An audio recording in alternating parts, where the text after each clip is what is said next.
오늘은 역대하 33장 14절에서 25절 본문으로 아침에 우리에게 주시는 메시지 나누겠습니다.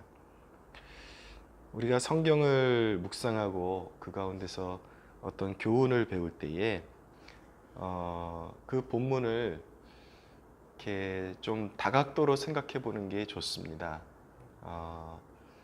원거리에서 한번 그 본문을 바라보고 그리고 근거리에서 바라보는 태도가 필요합니다.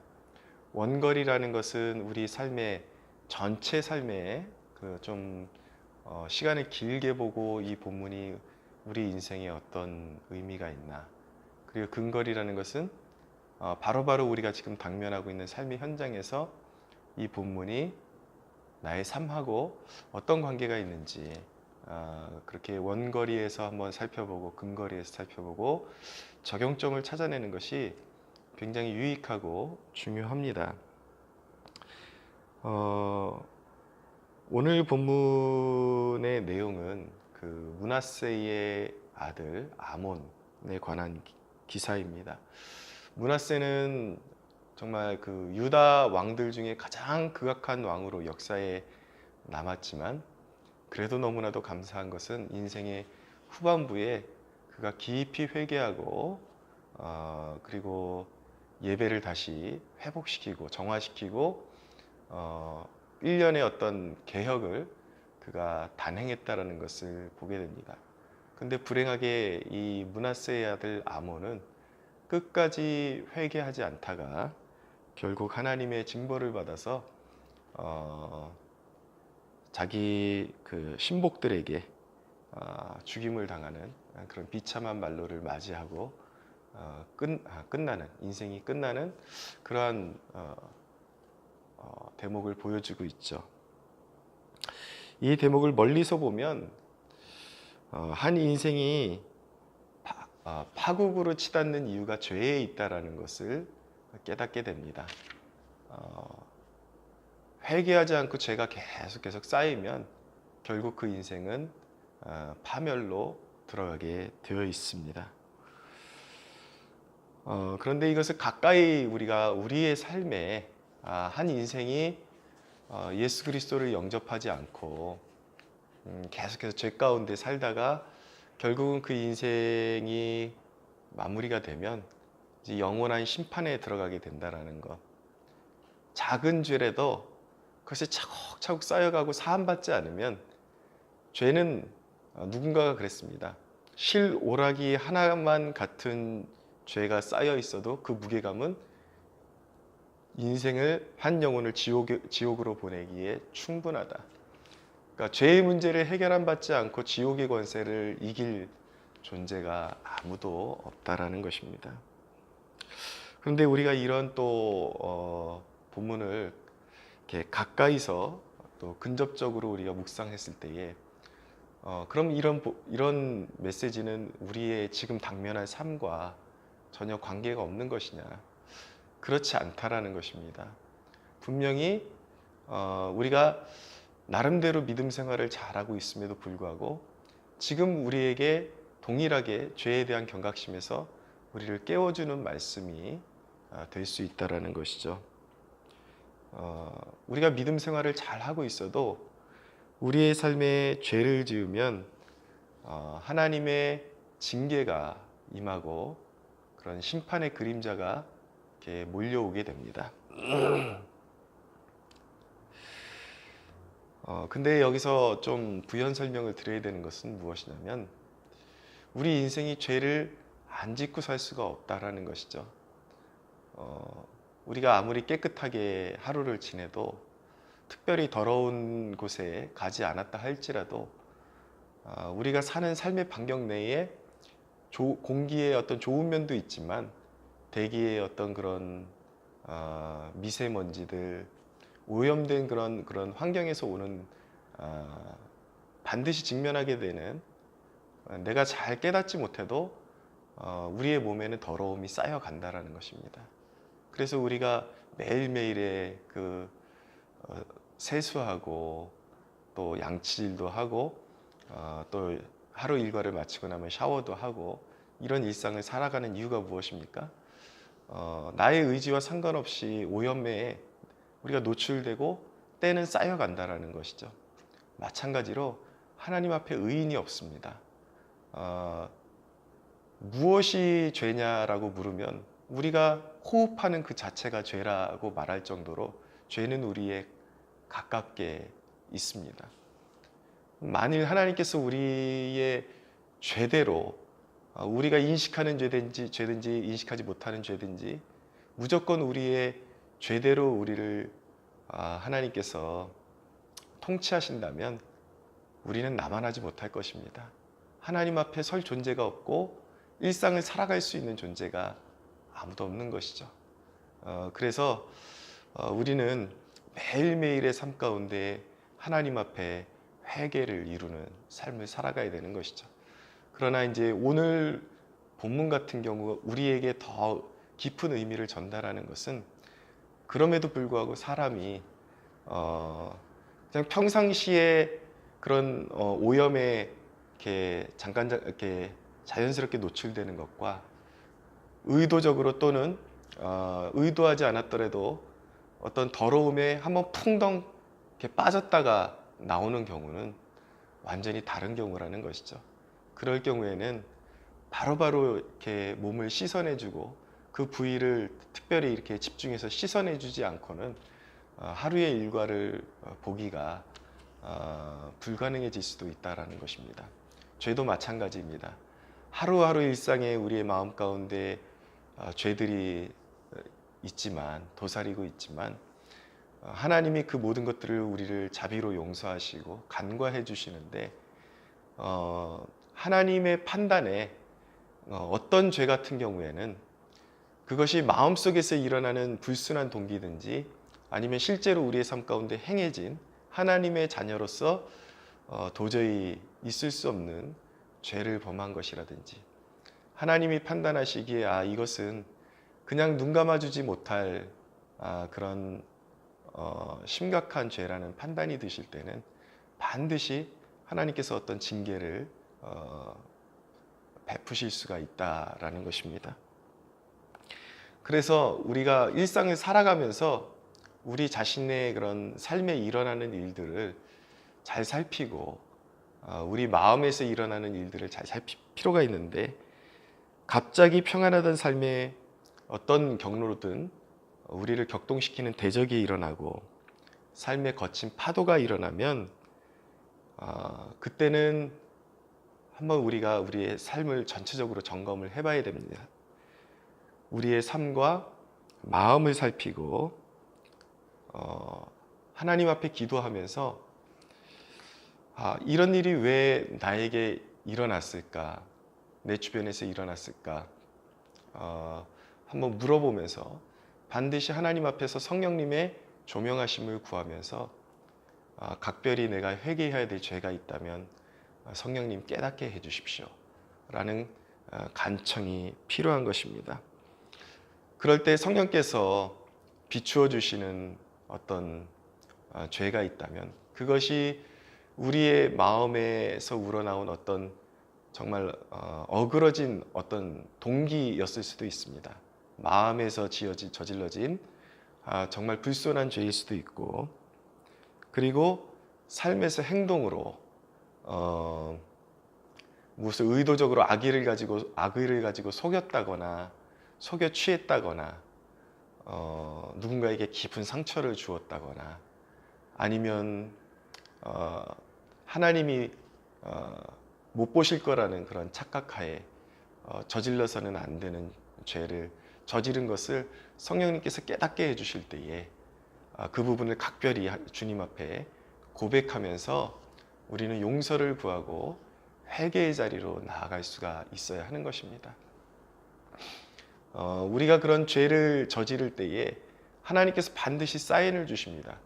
영혼의 적신호가 들어왔다는 것을 알려주시기 위해서 우리의 삶에 어떤 격동하는 세력을 일으키시거나 어떤 징계를 주시죠.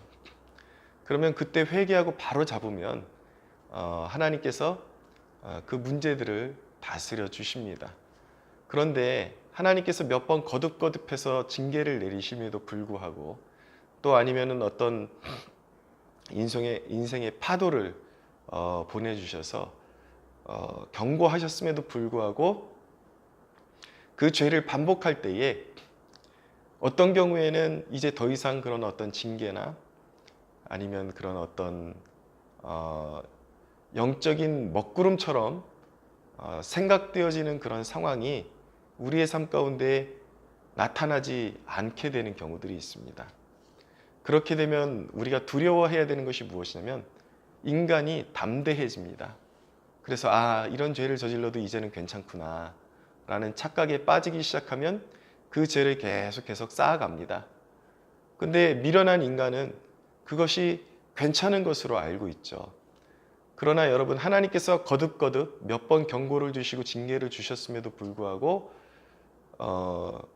고치지 않는 죄에 대해서 이제 침묵하시는 것은 그것은 괜찮은 상황이 아니라 정말 무서운 상황으로 이제 치닫고 있다라는 것.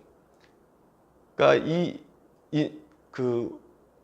우리가 이제 겨울에 눈이 내리는데 눈 입자를 보면 그것이 얼마나 가볍습니까? 그런데 그것을 가볍다고 치우지 않으면 언젠가 부실한 집이 확 무너져 내리고 지붕이 무너져 내릴 수도 있고 삶의 심각한 그런 어떤 폐단과 위험한 상황을 반드시 가져오고 심지어는 사람의 목숨을 빼앗아 갈 수도 있는 그런 일이 벌어질 수 있는 것처럼 죄는 쌓이면 반드시 인생을 파국으로 몰고 간다라는 그런 경각심을 가지고 살아야 하는 것이죠. 그래서 죄가 쌓이면 반드시 인생이 그렇게 심판과 멸망과 파멸의 길로 갈 수밖에 없기 때문에 하나님께서 그리스도 예수 안에서 우리에게 허락하신 그 놀랍고 자비로운 선물이 무엇이냐면 회개라는, 하나님과의 관계를 회복할 수 있는 회개라는 통로를 우리에게 주신 것입니다. 회개는 용서의 길을 열어주는 것입니다. 우리가 회개하며 그리스도 예수 안에서 예수님의 이름으로 우리가 그 보혈의 공로 의지해서 아버지 앞에 나아가면 아버지께서 우리의 죄를 씻어주시는 것입니다. 이 놀라운 자비와 이 사랑을 우리 믿는 백성들에게 베풀어 주셨다라는 것, 그게 얼마나 놀라운 특권인지요. 그리고 회개는 하나님과의 그 막힌 관계를 회복하는 첩경인 것입니다. 지름길인 것입니다. 우리의 마음을 통회하고 제가 이렇게 잘못했습니다. 용서해 주십시오. 그러면 하나님께서 우리의 죄를 사해 주실 뿐만 아니라 하나님과 우리의 관계를 회복시켜 주셔서 하나님의 놀라운 은혜가 막힘이 없이 우리의 삶 가운데 흘러내릴 수 있도록 그렇게 자비를 베풀어 주신다라는 것이죠. 예수님을 영접하지 않은 사람들은 지옥의 권세를 두려워해야 합니다. 지금 회개하지 않으면 지옥으로 빠져들어갈 수밖에 없다라는 그 경각심과 두려움을 가지고 반드시 예수 그리스도의 이름을 의지해서 자신의 그 원죄를 씻어내는 그런 회개를 이루지 않으면 그의 인생에는 결코 소망이란 깃들 수 없다라는 사실을 기억해야 하는 것입니다. 그러나 인생의 어느 순간 예수 그리스도를 나의 구주로 영접한 하나님의 자녀들에게 있어서는 회개는 놀라운 축복의 특권이라는 것을 여러분들 꼭 기억하셔야 돼요. 그래서 죄를 지었을 때 어떤 마음으로 회개해야 되냐면 죄 자체에 대해서는 두려운 마음을 가져야 하는 것입니다. 그러나 어떤 경우에는 사람들이 두려움에만 너무나도 사로잡혀가지고 마치 하나님 앞에 나아가는데 무슨 염라대왕 앞에 결산하러 나가는 것처럼 그런 마음으로 오로지 그냥 두려움에 사로잡힌 마음으로 나아가는 사람들도 있습니다. 그러나 이것도 회개를 이루는 온전한 태도라고 말씀드릴 수가 없습니다. 우리가 하나님 앞에 회개하며 나아가는 태도는 어떠해야 되냐면 마치 자비하신 아버지 앞에 반드시 내가 잘못했고 그리고 이 죄를 회개하지 않으면 반드시 나에게 징계가 임할 것이라는 경건한 두려움이 있어야 되죠. 죄를 소홀히 여기거나 가볍게 여기라는 그런 뜻이 아니라 단지 내가 언제든지 내 죄를 깨닫고 나아가면 언제든지 두 팔을 벌려서 우리를 안아주시고 용서해 주시는 자비하신 아버지, 우리를 받아주시는 하나님이 그런 아버지라는 것을 우리가 꼭 기억하면서 회개의 자리로 나아가야 하는 것입니다. 그 놀라운 축복의 문을 열어주신 분이 누구십니까? 바로 우리 주 예수 그리스도이십니다. 영원히 죄사함 받지 못하고 죽을 수밖에 없고 심판받을 수밖에 없었던 우리에게 회개의 문을 열어주신 분이 바로 예수 그리스도이십니다. 그분이 십자가에서 우리를 위해서 우리의 죄를 담당하시고 우리의 영원토록 형벌받아야 될 죄값을 주님께서 다 치러주셨기 때문에 그리스도 예수 안에서 그 보혈의 은혜를 힘입어서 우리는 우리의 자비하신 하나님 아버지 앞으로 언제든지 담대히 나아갈 수 있는 그러한 영적인 자녀의 권세가 있다라는 것을 깨닫고, 여러분, 이 회개함도 어떤 면에 있어서는 우리에게 주어진 권세라는 거, 그것을 깨닫는 이 아침이 되기를 원합니다. 그래서 자비하신 여러분, 어떤 아빠가 자녀를 벌줄 때에 죽이기로 작정하고 벌주는 아빠가 있습니까? 하나님은 우리를 죽이고자 하심이 아니라 자녀다운 자녀로 빚어주시기 위해서 그런 목적 하에서 우리에게 징계를 내리시고 우리를 책망하신다라는 사실을 꼭 기억할 수 있게 되기를 원합니다. 여러분, 다윗이라는 인물이 위대한 그런 신앙인으로 기독교 역사에 남고 하나님의 마음에 영원토록 남는 인물로 존재할 수 있었던 이유가 무엇입니까? 그가 완벽하기 때문이었습니까? 그가 죄가 없었습니까? 죄로 따지면 다윗도 여느 인간 못지않게 죄를 잘 저질렀던 인간 중에 한 명이었습니다. 그러나 여느 사람들과 다윗이 달랐던 면모는 무엇이냐면, 다윗은 죄를 지었을 때, 죄를 깨닫게 되었을 때에 핑계하지 않고 정말 눈물로써 하나님 앞에 통회하며 자복하며 그렇게 나아갔습니다. 하나님께서 때로는 괘씸하셔서 다윗에게 징계를 주셨지만 혹독한 징계 속에서도 다윗은 그것 때문에 하나님께 너무하다고 등 돌린 적이 한 번도 없습니다. 참 그런 자녀를 볼 때는 너무 예쁘고 품어주지 않을 수 없다라는 것을 깨닫게 됩니다. 자녀를 양육하면서 느끼게 되는 것은 아빠가 무언가를 가르쳐주기 위해서 매를 들었음에도 불구하고 오히려 매를 맞고 나서 자녀가 아빠 앞에서 필요 이상으로 기죽어하고 등 돌리고 아빠 얼굴만 보면 막 피해 다니고 얘기 섞기 싫어하고 이러면 더 속이 상하고 때로는 그게 지나칠 경우에는 더 괘씸하죠. 이전에 지은 죄보다 더 괘씸한 마음이 들지만 아빠가 매를 때렸음에도 불구하고 자신의 잘못을 인정하고 안기는 자녀, 이런 자녀의 모습을 볼 때 미운 것이 아니라 품어주지 않을 수 없고 너무나도 이뻐서 아빠의 마음 가운데, 부모의 마음 가운데 어떤 마음이 드냐면, 지금은 내 새끼가 이렇게 잘못을 했기 때문에 매를 들었지만 이렇게 이쁜 자녀에게 언젠가 얼마나 마음이 상심했을까. 그래서 그 마음을 위로해주고 싶고 또 좋은 것으로 이렇게 마음을 달래주고 싶은 것이 아빠의 마음이죠. 이것이 과연 그냥 인간적인 마음이라고만 표현할 수 없는 것이 무엇인가? 성경이 그것을 증언하고 있습니다. 다윗이 하나님 앞에 잘못했을 때 하나님이 반드시 징계를 때리시지만, 매를 회초리를 드시지만, 다윗이 하나님 앞에서 그 죄로 인해서 마음 아파하고 통회하고 하나님이 주신 징계를 기쁨으로 받고도 하나님을 떠나지 않고도 하나님의 이름만 생각하면 기뻐하고 하나님께 더 안기는 모습을 보였을 때에 하나님은 그에게 깨닫게 하시기 위해서 하나의 축복을 빼앗아 가시면 두 개, 세 개의 축복을 다윗을 위해서 주셨다라는 것을 우리가 성경을 통해서 알게 됩니다.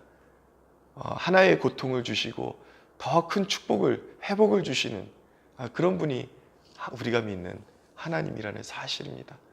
사랑하는 여러분, 우리 모두는 죄 가운데 살아가고 연약합니다. 그러나 여러분, 죄를 쌓지 마시고 온전한 회개함에 이르는 축복이 있게 되기를 바라고, 하나님께서 설령 여러분들을 징계하신다 할지라도 그 징계도 달게 받는 여러분들 되시기를 축복합니다. 징계도 달게 받고 하나님이 우리에게 주신 모든 것은 좋은 것들이라는 그 믿음이 의와 평강의 열매를 맺게 하신다라고 히브리서가 말씀하고 있습니다. 여러분, 하나님은 우리를 위해서 좋은 계획을 가지고 계십니다. 그 믿음을 가지고 언제든지 이 회개의 특권을 가지고 하나님 앞에 나아가서 지은 죄를 회개하고 하나님과의 늘 좋은 관계 속에서 하루하루를 살아가시는 축복이 있기를 예수 그리스도의 이름으로 소원합니다.